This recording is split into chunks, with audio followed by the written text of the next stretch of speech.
Heart beat scan ఒక్క second లోనే world class 640 slide CT scan ఇప్పుడు మీ విస్టా ఇమేజింగ్ బంజారా హిల్స్ లో. టిఆర్ఎస్ పార్టీ కేసీఆర్ నన్ను మెడలు బట్టి బయటికి నెట్టి బర్తరాఫ్ చేసి 5 ఏళ్ళు అవుతుంది, 5 years అవుతుంది. ఏప్రిల్ మీకు ఐడియా ఉండాలి. ఆనాడు ఆయన ముఖ్యమంత్రిగా మొత్తం మీడియా అంతా కూడా చెరబట్టి అన్ని పేపర్లను అన్ని ఛానళ్ళని తన సొంత కథనాలను ప్రసారం చేసేట్టు చేసి ఆనాడు ఏం జరుగుతుందో తెలియనటువంటి ఒక ఉక్కిరి బుక్కిరి పరిస్థితిని క్రియేట్ చేసిండు.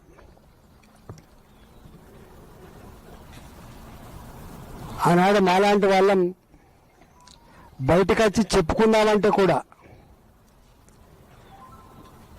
ఎవరు రాయని పరిస్థితి, ఎవరు చెప్పని పరిస్థితి,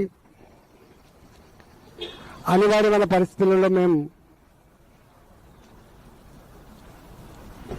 భారతీయ జనతా పార్టీలో జాయిన్ అయినాం. మేము సమాజానికి మళ్ళీసారి తెలియాల్సిన అంశం ఏంటంటే, ఈ మధ్యకాలంలో నాది శోభమ్మ గారిది కర్మార్లో ఫోటో వేసి జీవన్ రెడ్డి గారు వీళ్ళంతా మళ్ళీ పార్టీ మారుతుందని చెప్పి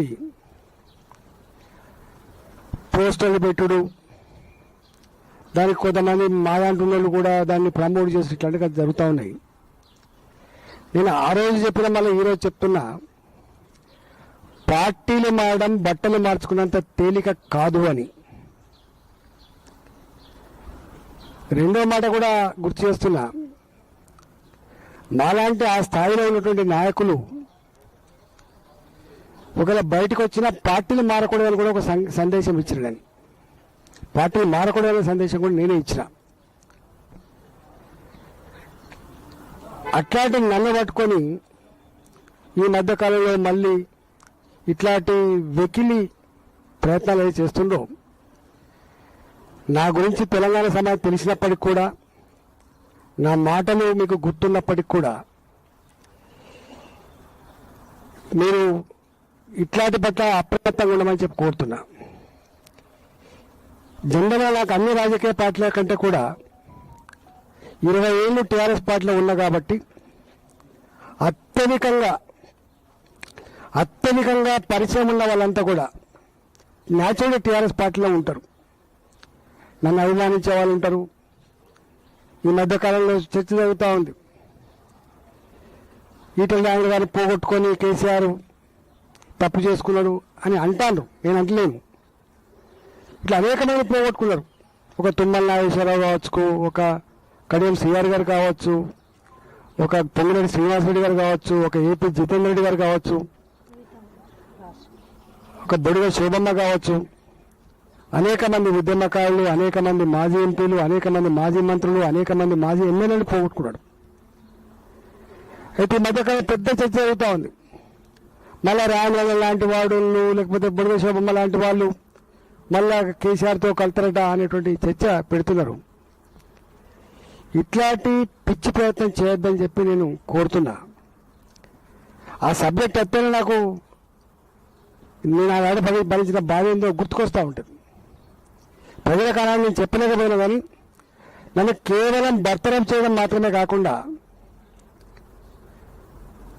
పేపర్లలో, టీవీలలో నా క్యారెక్టర్ అసాసిన్మెంట్ చేయడమే కాకుండా తనకున్న అధికార బలంతో ఆనాడు రఘునందన్ రావు అనేటువంటి ఒక ఐఏఎస్ ఆఫీసర్ బృందాన్ని వేసి రాత్రే ఒక 3 లక్షల రిసెప్టివ్లలో గోడౌన్స్ ఉంటాయి, ఖాళీ చేయించి 3 ఏళ్ళు ఖాళీ పెట్టించిండు.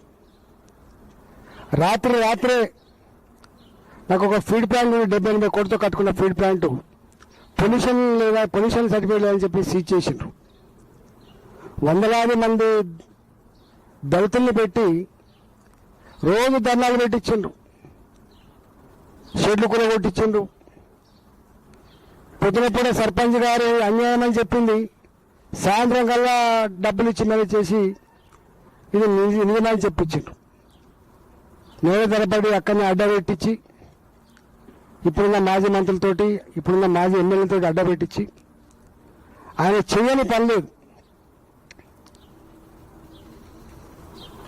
ఫీడ్ ప్లాంట్స్ ఇచ్చేసిండ్రు, కులఫాలు కొలగొట్టించిండ్రు, భూములు గుంజుకున్నారు. ఈ మధ్య కాలంలో మళ్ళీ ఓపెన్ చేసుకుంటున్నారు మెల్లమెల్లగా. ఇవాళ ఈ ప్రభుత్వమైనా నేను ముఖ్యమంత్రి తప్పకుండా రాస్తా, ఆనాడు దుర్మార్గంగా అధికారం చేతిలో ఉందని నాకు బాధ్యత కొనుక్కున్న అన్ని రకాల లీగల్ కాగితాలను తర్వాత కొనుక్కున్నటువంటి వాటిని కూడా చెరబట్టిండు. మరి దీని మీద మీ ఒపీనియన్ ఏంటి అని చెప్పి తప్పకుండా ఈ ప్రభుత్వాన్ని కూడా ఉత్తరం రాస్తా. కానీ నాలాంటి అన్ని నా అవసరాల కోసం పదవుల కోసం ప్రజలు ముస్తుడు కాదనేది కూడా తెలవాలి. తప్పకుండా సందర్భం వస్తే ఈటల రాజేందర్ ఏందో, ఈటల చరిత్ర ఏందో, ఈటల గరిమ ఏందో తప్పకుండా తెలంగాణ సమాజం తెలుస్తుంది. నేను ఒక విజ్ఞప్తి చేయదలుచుకున్నా. ఈ రాష్ట్రంలో ఈ ప్రభుత్వం మీద విపరీతమైన వ్యతిరేకత వస్తూ ఉంది. కానీ ఆనాడు కేసీఆర్ ఎట్లయితే మీడియాను మేనేజ్ చేసి చెరబట్టి మేనేజ్ చేసుకుంటుండో వీరు కూడా అట్లే చేసుకుంటా ఉన్నారు. దీనంతా ప్రజలు గమనిస్తూ ఉన్నారు. సందర్భం వచ్చినప్పుడు తప్పకుండా ఇప్పటికే హైదరాబాద్లో మాలాంటి వాళ్ళం ఒక హైడ్రా పేద ఇళ్ళు కూల్చేసినాడు ఎట్లా స్పందించడం, మూసి పేరిట వాళ్ళ వెనుక ఉన్న ఏజెంట్ అయిందో దాని మీద మేము ఉద్యమించడం, ఇవాటికి పేదల అసైన్మెంట్ భూములు గుంజుకుంటున్నప్పుడు దాన్ని అడ్డుకున్నది మేము. ఇట్లా అనేక విషయాల మీద ఉన్నాం. రాబోయే కాలంలో తప్పకుండా ఈ ప్రభుత్వం బుకాయిస్తూ దబాయిస్తూ మీడియాను మేనేజ్ చేస్తూ ఇలా వాళ్ళ ఇచ్చినటువంటి హామీలను పక్కకు నెట్టి ఉల్టా దాడులు చేస్తుందో దాని మీద కూడా తప్పకుండా మేము త్వరలోనే ఉద్యమం చేస్తామని చెప్పి హెచ్చరిస్తూ ఉన్నాం.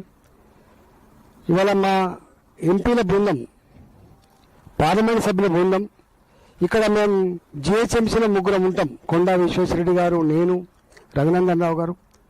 ఇప్పటికే ఈ జిహెచ్ఎంసీ పరిధిలో ఎన్నికలలో ఎట్లా మేము కలిసి పనిచేసుకోవాలి, ఎట్లా గెలిపించుకోవాలి దాని మీద మేము ఆలోచన చేసినాం. తప్పకుండా చేస్తాం. తర్వాత 6 మంది ఎంపీలం ఉన్నాం. 2 కేంద్ర మంత్రులు పక్క పెడితే మేము 6 మంది ఎంపీలం ఉన్నాం. 6 మంది ఎంపీలం కూడా తప్పకుండా ఈ రాష్ట్రంలో ఉన్నటువంటి సమస్యలు ఏవైతున్నాయో మా ఎంపీలతో పాటుగా మా ఎమ్మెల్యే బృందాన్ని కూడా ఇన్వాల్వ్ చేసి, ఇలా మా దగ్గర డంపింగ్ యార్డ్ ఉన్నది. ఎన్నిసార్లు మొదలుపెట్టుకున్నా కూడా దానికి ఒక పరిష్కారం లేదు. చివరికి నేనే సుప్రీంకోర్టులో ఒక ఇన్వాల్వ్ అయ్యి కేసు వేసిన. ఇట్లాంటి క్రానిక్ ఇష్యూస్ ఉన్నాయి.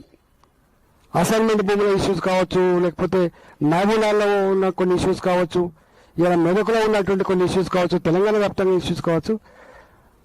ఇలా ఇష్యూస్ మీద కూడా మా ప్రజాప్రతినిధిగా తప్పకుండా ఏదన్నా పోరుబాట పట్టాలని చెప్పి నిర్ణయించుకున్నాం. మొట్టమొదటి ఇష్యూ రేపు మేమంతా కూడా చలో బాలాజీ నగర్ పిలిపించి ఆ ఇష్యూ మీద తప్పకుండా మా ఎంపీల బృందం అంతా కూడా మా ఎమ్మెల్యేతో కలుపుకొని ఆ సమస్యలు పరిష్కారం అయ్యేంత వరకు వదిలిపెట్టే ప్రసక్తి లేదని చెప్పి నేను విజ్ఞప్తి చేస్తున్నా.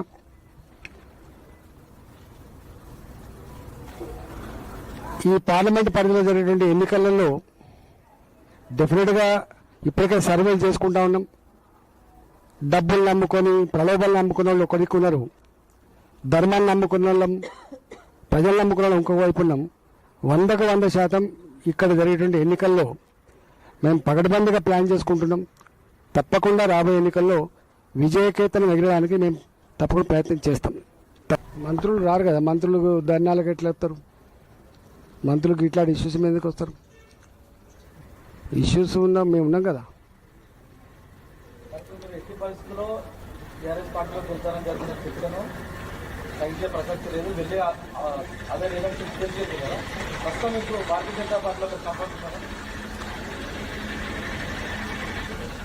అన్ని పార్టీలలో గతంలో చెప్పిన నేను, అన్ని పార్టీలలో సమస్యలు ఉంటాయి, గుర్తుపెట్టుకోండి.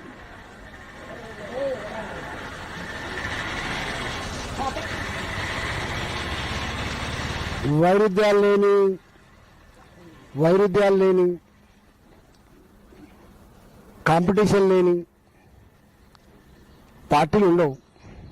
అన్ని పార్టీలలో ఉంటాయి, కొన్ని ఎక్కువ ఉంటాయి, కొన్ని తక్కువ ఉంటాయి. కానీ ఒకటి ఒక చిన్న బాధ అనిపించిన సంఘటన ఒకటి ఉన్నది. ఇది ఇతర పార్టీ నుంచి మారే వాళ్ళు అధికారం కోసమే వస్తారు, ఆధిపత్యం కోసం వస్తారని ఒక పోస్ట్ చూసిన నేను. అది దానంత చిల్లర పోస్ట్ ఇంకోటి ఉండదు. And for more videos, Please subscribe to iDream. Please subscribe to iDream. Please subscribe iDream. And please subscribe to iDream. For more videos, subscribe to iDream. please like, share and subscribe to the channel. Congratulations, iDream. subscribe to iDream. Subscribe to iDream. So subscribe to iDream Media. iDream ki iDream team అందరికి huge congratulations. Please subscribe iDream Media. Please subscribe to iDream. Subscribe iDream. Please subscribe to iDream. iDream అంటే నా కళల ఛానల్ను subscribe చేసుకున్న నోరు తిరుగుతలేదు, మీరైతే గంట గుర్తు కొట్టండి. For more such videos, please subscribe to iDream. Subscribe to iDream. Please subscribe to iDream. Please subscribe iDream Media. Please do subscribe to iDream. Please subscribe to iDream Media. For best entertainment and information, please subscribe iDream. And don't forget to subscribe to iDream.